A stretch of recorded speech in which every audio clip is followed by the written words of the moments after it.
Hello বন্ধুরা, আসসালামু আলাইকুম। আমি হাসান আহমেদ, আশা করি সকলে ভালো আছেন। সকলকে হাসান টেক জোন চ্যানেলের পক্ষ থেকে স্বাগতম। তো বন্ধুরা, আজকে আমি আপনাদেরকে দেখাবো আপনারা কীভাবে ছাদ বাগান শুরু করবেন। তো বন্ধুরা, অনেকেরই ছাদে বাগান করার ইচ্ছা আছে, কিন্তু আপনারা কীভাবে শুরু করবেন এটাই আসলে অনেকে জানেন না যে কীভাবে কী করতে হবে। তো আজকে আমি আপনাদেরকে একটা বিবরণ দেওয়ার চেষ্টা করব কীভাবে আপনারা শুরুতে শুরু করবেন। দেখতে পাচ্ছেন এখানে শুরুতে আপনারা কী করবেন, আলাদা আলাদা টপের মধ্যে আলাদা আলাদা গাছ লাগাবেন। তো টপগুলো কীভাবে বানাবেন, আপনাদের বাসায় যদি পুরাতন বালতি থাকে এরকম দেখতে পাচ্ছেন, এই বালতিগুলোতে মাটি দিয়ে ভর্তি করে দিবেন। বালতি হোক বা পলিথিন হোক, যেরকম কিছুই পারেন আপনারা এগুলো দিয়ে আগে মাটি দিয়ে এই যে এরকম করে নেবেন। পারলে কিছু গোবর সংগ্রহ করে দিতে পারেন, বা এরকম বস্তা আছে এরকম বস্তাও দিতে পারেন চাইলে। তো এগুলোতে আপনারা কী করবেন, প্রথমে মাটি দিয়ে পরিপূর্ণ করবেন। করার পরে আপনারা যেই চাষাবাদগুলো করতে চাচ্ছেন, যেমন এখানে আমরা লাগিয়েছি বেগুন গাছ, পুঁই শাক, করলা গাছ এরকম।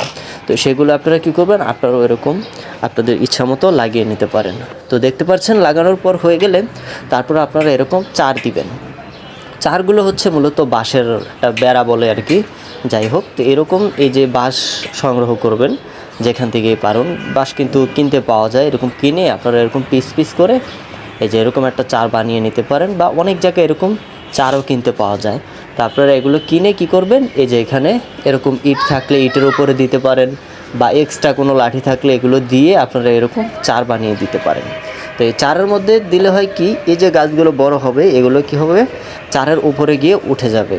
তো অবশ্যই যদি স্পেস কম থাকে আপনাদের, সেক্ষেত্রে আপনারা আলাদা আলাদা টপের ভিতরে আলাদা আলাদা গাছ লাগিয়ে একসাথে তুলে দিতে পারেন। যেমন একই চারের উপরে পুঁইশাক গাছ লাগাতে পারেন, বা করলা গাছ, বা যে বিভিন্ন ধরনের গাছ আপনারা লাগিয়ে দিতে পারেন। লাগালে কি হবে, যেই গাছ সেই গাছ আলাদা আলাদাভাবে বড় হবে এবং একই জায়গায় হবে। সেক্ষেত্রে আপনারা অনেক ধরনের চাষাবাদ একসাথে করতে পারবেন। তো আশা করি আপনারা বিষয়টা বুঝতে পেরেছেন। দেখতে পাচ্ছেন এখানে কিন্তু আমার অসংখ্য গাছ আছে। এখানে দেখতে পাচ্ছেন বেগুন গাছ, যেগুলো আমি আলাদা লাগিয়েছি। এখানে দেখতে পাচ্ছেন একটা সিম গাছ আছে, তারপর হচ্ছে একটা করলা গাছ আছে। তো এগুলো হচ্ছে কি, এই যে দেখতে পাচ্ছেন আমি দেখিয়ে দিচ্ছি। তো এগুলো হচ্ছে কি আলাদা আলাদা টপে দিলে কোনো সমস্যা হয় না। অনেকেরই জায়গা কম থাকে, ছাদের উপরে জায়গা কম থাকার কারণে বেশি পরিমাণে কিন্তু সবজি বা যে কোনো জিনিসই চাষাবাদ খুব একটা করতে পারেন না, বা খুব একটা সুন্দরভাবে বাগানটা তৈরি করতে পারেন না। তো এই ক্ষেত্রে আপনারা এই সুবিধাটা নিতে পারেন, আলাদা আলাদা টপের ভিতরে গাছ লাগিয়ে উঠিয়ে দিতে পারেন। তো দেখতে পাচ্ছেন এরকম। আর অবশ্যই রোদের ভিতরে লাগানোর চেষ্টা করবেন। আমি কিন্তু ভিডিওটা করছি, দেখতে পাচ্ছেন সম্পূর্ণ রোদের ওপরে। কিন্তু রোদেরগুলো লাগালে হয় কি, রোদের যে আলোটা সেটা যখন গাছের ভিতরে লাগে, সেক্ষেত্রে কিন্তু গাছগুলো খুব সুন্দরভাবে বড় হয়। তো আশা করি বুঝতে পেরেছেন। তো বন্ধুরা, এই ছিল আজকের ভিডিওটি ভালো লেগে থাকলে অবশ্যই একটি লাইক দিয়ে দিবেন এবং চ্যানেলটি সাবস্ক্রাইব করে পাশেই থাকবেন।